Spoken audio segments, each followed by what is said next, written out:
So if you haven't heard of QuoDeck, we are, a mobile learning product. Yeah. And essentially, we are in the B2B SaaS space. We help companies train their entire workforce using the mobile.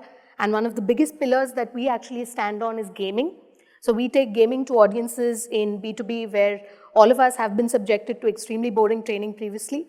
And how do you actually spice that up, bring it into the new age? How do you engage people with it? That's what we help companies do. Over the last 8 years since we started the business, we've started working with fairly large companies, and it presents itself with its own set of challenges. So we'll talk about some of those and how we've kind of looked at building this business out to be scalable, how it is meant to be something which can grow with audiences not only in India but also globally. And so without... Okay, so just kind of looking at some of the trends that we've seen over the last few years, right? And things have changed drastically over the last 5 years. The entire economy, how things work, everything has gone completely digital. If you look at how much mobile phones have penetrated, smartphone penetration, it's gone up tremendously. Internet penetration in India, data plans, all of that have kind of opened up a market where everybody can access things over the cloud very easily, which means that most of us today live completely in a digital economy. I'm not sure any of us in the audience today remember a time when we had to actually pick up the phone and call a restaurant to order food. Today, you either open up Zomato or you open up Swiggy, and that's the only way that you know actually to get food ordered to you, right? So some of these trends have become massive, and the pace of change has accelerated so much that some of the companies or technology products that were in the market before have suddenly found themselves very, very irrelevant, right? So understanding what this digital economy is, how it's moving, how it's working, is a very critical part of understanding what product you should be building. If you look at some of the trends that have happened, lots of people are going online for entertainment. A lot of them are looking at things like media. These are trends that you actually need to tie into, because a key part of building a successful product is playing into behavior that already happens. If you have to change the behavior of your customer to consume your product, assume that it's not going to happen, right? So understanding what is that trend, understanding what is the behavior. If I pick up the phone and I use a Zomato or a Swiggy, how can you help me do that either more conveniently or better, or attach something additional to it, is the only way you'll get me to consume what you're giving me. So these trends essentially are playing out a lot more also because you have generations which are now born into this digital economy. So audiences like me, I'm kind of a dinosaur today. I still remember a time when I actually had to do STD calling by booking a trunk call. But today, everything is available on the cell phone, right? So this generation is essentially attuned to using digital very, very strongly. If your product is not mobile, if your product is either not on, now coming on to wearables, if it's not simple to use, if it's not easy to use, it's not going to happen. So previously where, large parts of population would go online to search for information, today most people actually are consuming entertainment. And a lot of information is coming across as entertainment. So, consuming videos, consuming bite-sized little nuggets in shorts, these sort of apps are essentially playing into the trend, right? So one of the ways in which, when we started to build QuoDeck as a product, we said, how do you do things differently? We said, okay, 30 billion hours are spent by the planet playing games in a week.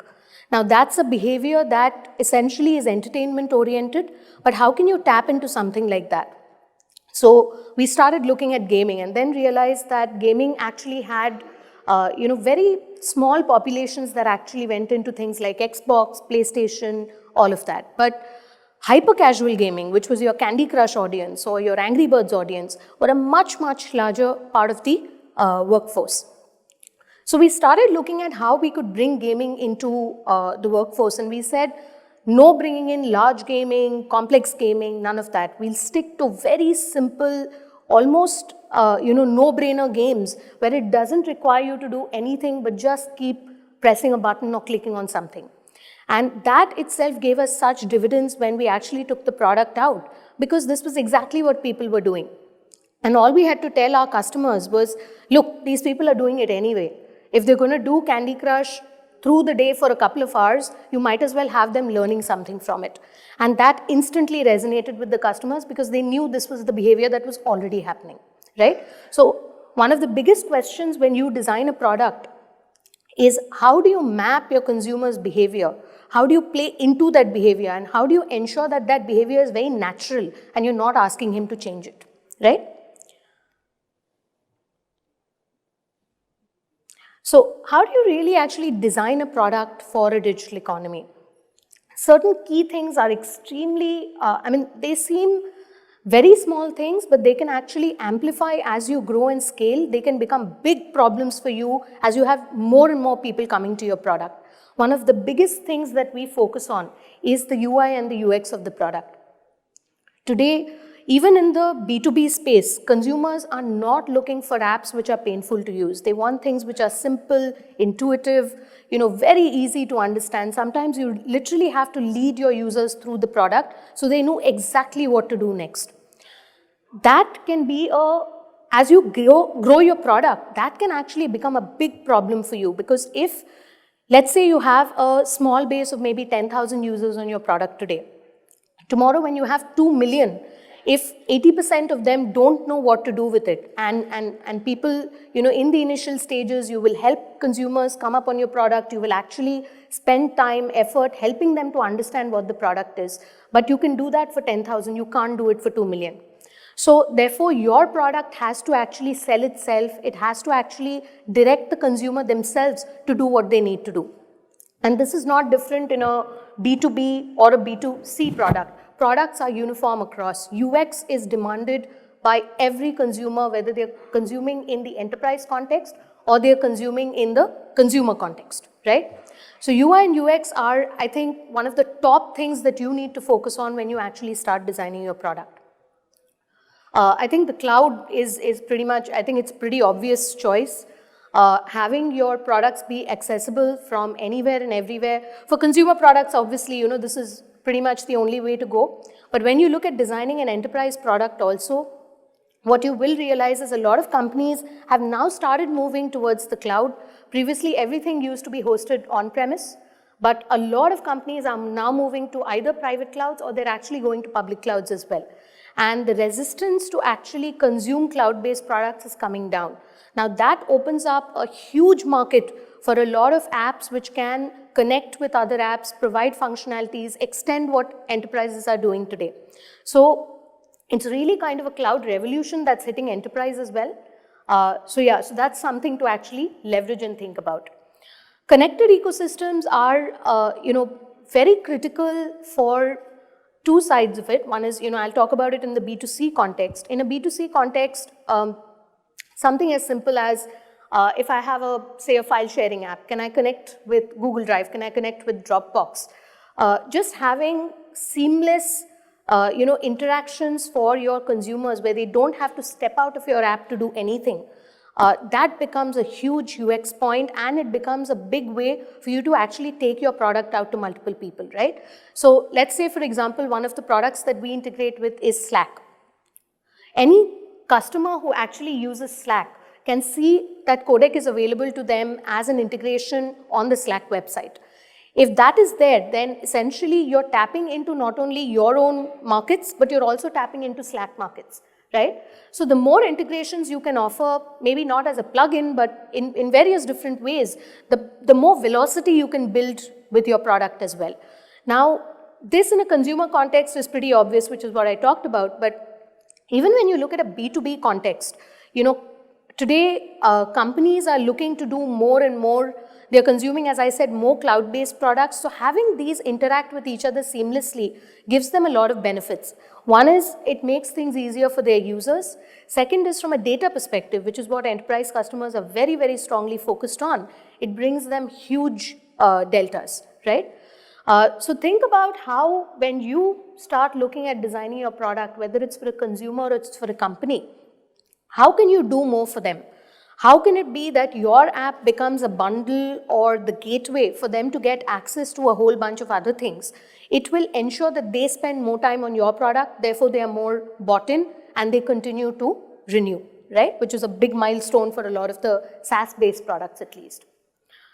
Data and analytics, so one of the things that we did very early on when we started designing QuoDeck was say that data is very, very essential. So we started building, so actually QuoDeck tracks something called clickstream and gives a lot of behavioral insights, gives a lot of user behavior trends that companies can see on their platform in terms of what's happening with their learners, right? So what are they consuming, what do they like, what they don't like, those sort of things. Now what we realized is initially when we would talk about clickstream, people would say, yeah, it's a term we don't fully understand, we don't see what it can do for us. But over a period of time, we've seen over maybe the last 3 to 4 years, a lot of companies, a lot of enterprises start getting very focused on the kind of data you can provide. And that's because business data visualization is a very big trend which is picking up in enterprises today. So they are essentially collecting data from multiple systems, bringing it into a core central system to do analytics and see what can be done going forward. Now, that is a trend that you need to play into. Not only that, even for a B2C side of things, more data that you can give your consumer helps them understand how that product is working for them.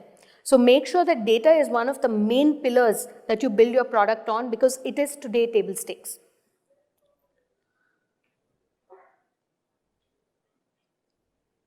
Yeah, so one of the big things that you need to think about when designing a product is never standalone, right? A product actually works because there is an ecosystem around it. I mean, think of some of the biggest products in the world. You have Salesforce, you have SAP. All of these companies have grown because they've built extremely strong invested ecosystems with them. Not always tech ecosystems, but also other ecosystems which can be about, maybe data, could be around content, could be around a whole bunch of things. But these are people who are constantly either going out and selling for you or they are helping your consumers get better experiences out of your product. So when you actually think of building an ecosystem, and my advice to every product company out there, anybody who's looking at building a product is early on start thinking of how you're going to build your ecosystem. What kind of ecosystems do you need? And start seeding them early. It is almost always when you build your product within a few years, if you've done well, there are going to be other people coming in. If they capture an ecosystem faster than you do, you will be left out or you'll be left behind. And that's not a pleasant place to be. So if you really look at it, if you had two vectors to look at your ecosystems on, you could have the cost vector and you could have the scale vector. Scale vector is how does this ecosystem help your product scale faster, and that should really be your primary objective. How do I scale my product? How do I make it bigger? So every ecosystem for a product can be different. It depends on the kind of objectives you have for your product. But say for example, you do not have resources today, you're starting small, then looking at open source tech ecosystems is a great way to build online velocity for your product. The more buzz that you have around it, the more people talking about it, the more development being done, it is actually going to help you more and more. But if you have money to spend looking at, like DigitalOcean's looking at the marketplace, that's a great way for you to extend not only velocity, but also revenues and costs that you have in your business, right? Looking at, things which are, so more, the lower quadrant is more focused on how do you manage kind of costs and friction in your business. So these may be, things like plugin developers who can, and Salesforce is a great example. Pretty early on, within the first 3-4 years of getting set up, Salesforce seeded about 10-12 companies, which essentially they funded to build plugins for Salesforce, right? And they helped them bring these up as businesses. So you had people who were earning livelihoods out of Salesforce.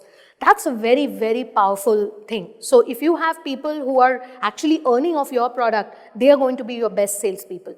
So people like SAP, people like Salesforce have actually grown on these managed ecosystems and they've all seeded them themselves right from the beginning. So what can an ecosystem do for you? I mean, it's two primary costs. I tend to look at things from a very simplistic standpoint. Typically, everything that you do has to have an effect on your P&L. So it's either higher revenues or it's lower cost, right? So how can higher revenues be generated? Of course, they're selling for you, they give you credibility, they do a lot of things for you that you would not want to do, which is go out, find small value customers, essentially create word of mouth. A lot of marketing costs can actually be taken up by these people because as long as they're earning their livelihoods with you, their objectives are aligned. From a cost perspective, it can actually help you extend tech capabilities which you're not looking at bringing into your company today. And a lot of these things, building your product such that it can take plugins is something that you should think of right from day one. How do I ensure that even today, if I stop building and I build a core and then I stop, how can this product be extended by other people by just taking plugins into it, right? So having ports where you can plug in different products that other people build, that can help you create bundles for your customers, which give them far more value than you can provide today. And as startups, you'll realize that everything is a trade-off. It's a trade-off between what resources you have, time that you have, and what you need to achieve, right? So building a perfect balance or an equation out of all of this is not easy. And some of these ecosystems can help you manage that equation fairly well. So coming to funding, as I said, everything is a trade-off today, and capital is, I've now been in the funding ecosystem for about 17, 18 years now. I've seen cycles go through, and the thing that I find is a lot of startup founders start by saying that, how do I build my business to raise funding, right? I think that's the wrong question. The question is, how can you build a good business? That is important. Once you build a good business, capital will follow and not the other way around. Because if you don't build your business right, even if you raise your first round of capital, by the time you come to your second round or your third round, investors start recognizing the problems and they really don't want to fund you any further. So while it's okay to fail and you shut down something when it's smaller, the pain and the angst that you will go through when you have to shut it down at a later stage is far more. So you should always start by asking yourself the question that, what is my business? What is the value that I'm adding for my customer? Is that a good business to be in? Would I put my own money into something like this if it came to me as an opportunity? If all these answers align, then you have a business which can be funded, right? But if you start taking your product decisions basis what you think will get you funding, it's always it's the wrong way around. So another thing that we've been watching the market for the past few years. Startup euphoria is coming down. So I think today investors are starting to demand a lot more, oomph. They're starting to demand a lot more well thought through products. They're starting to demand business models rather than just good products. There was a time when you could have an Excel sheet, you could have a simple prototype built out, you could go out and you could raise like $1 million of funding. Those days are not here anymore. We're in a very, very different funding economy today. Investors want to see traction. And they don't necessarily want to just look at it from the point of view of, have you had some numbers? There are key pressure points in your business model. Do your unit economics make sense? Is your product something that people are finding value in? Do you have good feedback coming for your product? Are you building the ecosystem around it? Are your customers renewing continuously? These are some very, very key aspects that a lot of investors are starting to look at today. So don't make product decisions or business decisions basis funding, make them basis the business, and capital will come. That's my only advice. And of course,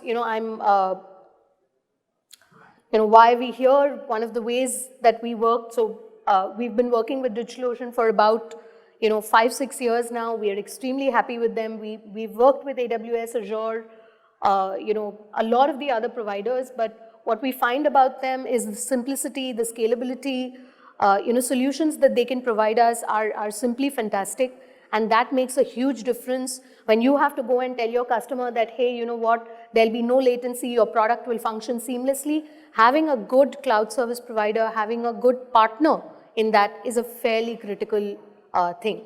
So make sure that you kind of think these things through before you actually take a product out. I'm available through the day here, so if any of you have any questions, I'm happy to chat, I'm happy to answer them, but that's my presentation. Thank you so much.